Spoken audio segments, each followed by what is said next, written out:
نحمده ونصلي ونسلم على رسوله الكريم أما بعد فأعوذ بالله من الشيطان الرجيم بسم الله الرحمن الرحيم قالت الأعراب آمنا قل لم تؤمنوا ولكن قولوا أسلمنا ولما يدخل الإيمان في قلوبكم وَإِن تُطِيعُوا اللَّهَ وَرَسُولَهُ لَا يَلِتْكُم مِّنْ أَعْمَالِكُمْ شَيْئًا۔ پارہ 26 سورہ الحجرات رکوع 2 آیات نمبر 14 تا 18۔ گزشتہ آیتوں میں بتلایا گیا کہ اللہ کے نزدیک شرافت عزت کا دار و مدار تقوی پر ہے، جو ایک باطنی چیز ہے۔ اللہ رب العالمین سب کو جانتا ہے اور کسی شخص کے لیے یہ جائز نہیں کہ اپنے تقدس عزت و حرمت کا خود ہی دعویدار ہو اور خود ہی دعویٰ کرے۔ مذکورہ آیتوں میں ایک خاص واقعہ کی بنیاد پر بتلایا گیا کہ ایمان کا اصل دار و مدار تصدیق قلبی پر ہے، اور تصدیق قلبی کے بغیر اپنے آپ کو مومن کہنا یہ درست نہیں ہے۔ اخروی کامیابی، کامرانی اور سب اعمال کے قبولیت کے دار و مدار وہ ایمان پر ہے، تصدیق قلبی پر ہے۔ اور اللہ رب العالمین کے احکامات اور رسول اللہ صلی اللہ علیہ وسلم کی تعلیمات میں دونوں جہانوں کی کامیابی ہے۔ آیات مذکورہ کے حوالے سے، شان نزول کے حوالے سے امام بغوی رحمۃ اللہ علیہ فرماتے ہیں کہ قبیلہ بنی اسد کے چند آدمی مدینہ منورہ میں رسول اللہ مبارک صلی اللہ علیہ وسلم کے خدمت میں قحط شدید کے زمانے میں حاضر ہوئے، لیکن یہ لوگ دل سے تو مومن نہیں تھے، محض صدقات حاصل کرنے کے واسطے اپنے اسلام لانے کا اظہار کر رہے تھے، اور ظاہر ہے کہ اعراب تھے، دیہاتی تھے، اسلامی آداب احکام سے بالکل بے خبر تھے، ناواقف تھے، غافل تھے۔ ان لوگوں نے مدینہ منورہ کے راستوں پر غلاظت اور نجاست پلا دی، یہاں تک کہ بازار میں اشیاء ضرورت کی قیمتیں بھی بڑھا دی، اور رسول اللہ صلی اللہ علیہ وسلم کے سامنے ایمان کا جھوٹا دعویٰ بھی کیا، دھوکہ بھی دینا چاہا، اور پھر احسان بھی جتلاتے ہیں کہ دوسرے لوگوں نے تو عرصے دراز سے یا رسول اللہ صلی اللہ علیہ وسلم آپ کے پاس جنگ و جدل میں برسر پیکار تھے، اور یا رسول اللہ صلی اللہ علیہ وسلم ان لوگوں نے تو آپ کے خلاف جنگیں لڑی ہے، پھر مسلمان ہوئے ہیں، ہم بغیر جنگ کے یا رسول اللہ صلی اللہ علیہ وسلم آپ کے پاس حاضر ہو کر مسلمان ہو گئے ہیں، اس لیے ہماری قدر کرنا چاہیے۔ اب ظاہر ہے کہ اپنے آپ کو مسلمان ہونے کے اساس پر احسان جتلانا ایک قسم کی گستاخی ہے شان رسالت میں۔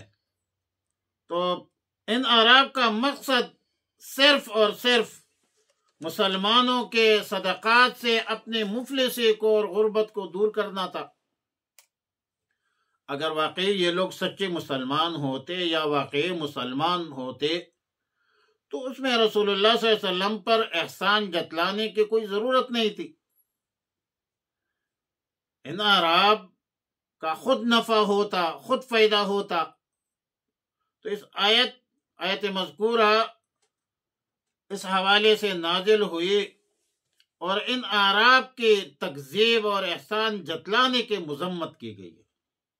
ولیکن قولوا اسلمنا، چونکہ ان کے دلوں میں ایمان نہیں تھا، ایمان کا دعویٰ ان کا جھوٹا تھا، اس لیے قرآن کریم نے ان کے ایمان کی نفی کی۔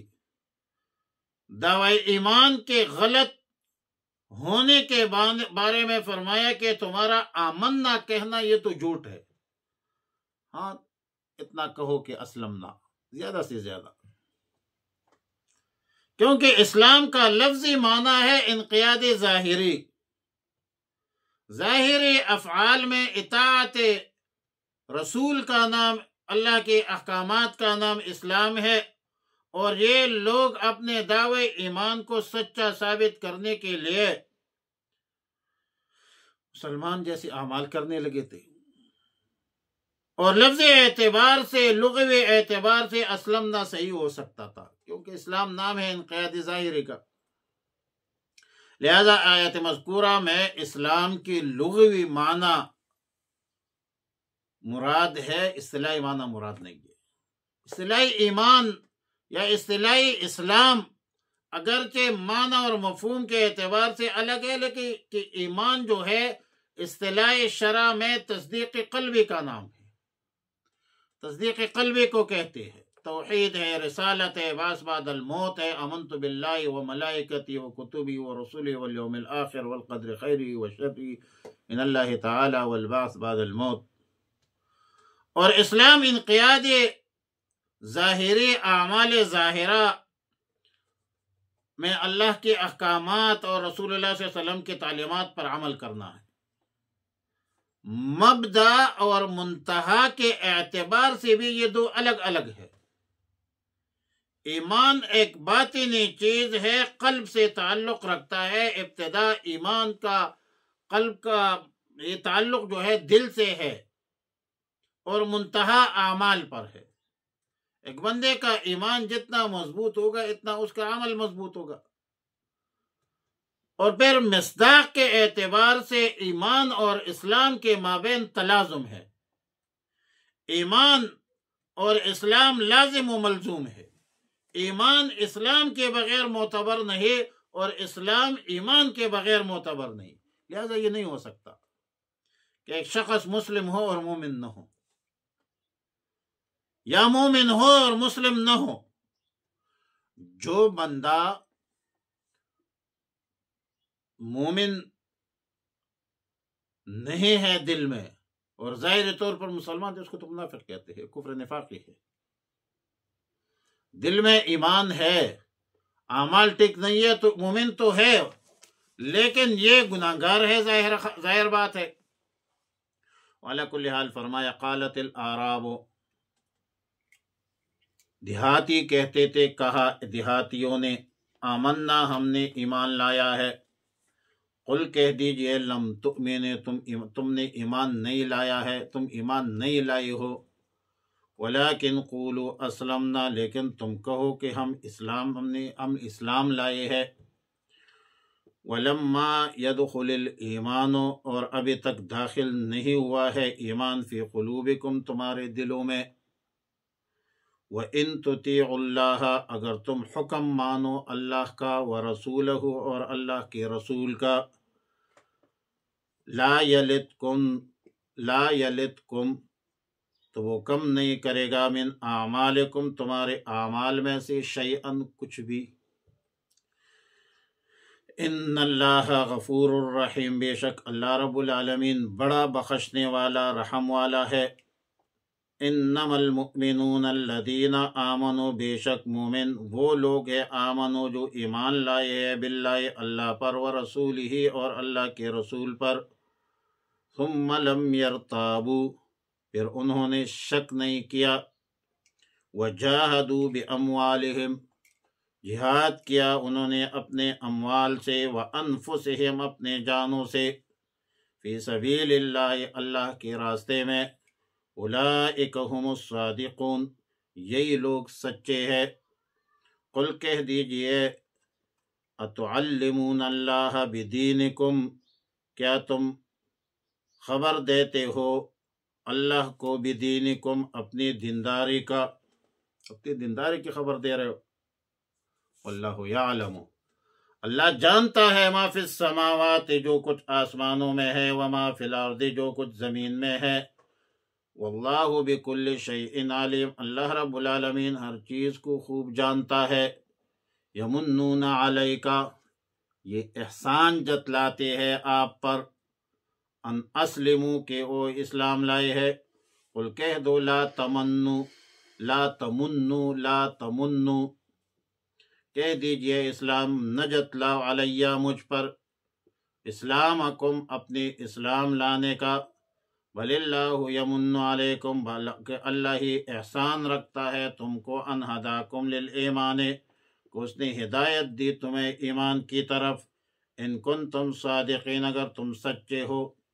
ان اللہ بے شک اللہ رب العالمین یعلم جانتا ہے غیب السماوات پوشیدہ بات آسمانوں کی والارض زمین کی. واللہ بصیر بما تعملون اللہ رب العالمین دیکھتا ہے وہ سب کچھ جو تم کرتے ہو. اللہم ربنا تقبل منا انکا انت السمیع العلیم وتب علینا یا مولانا انکا انت التواب الرحیم. اللہم وفقنا لما تحب وترضى.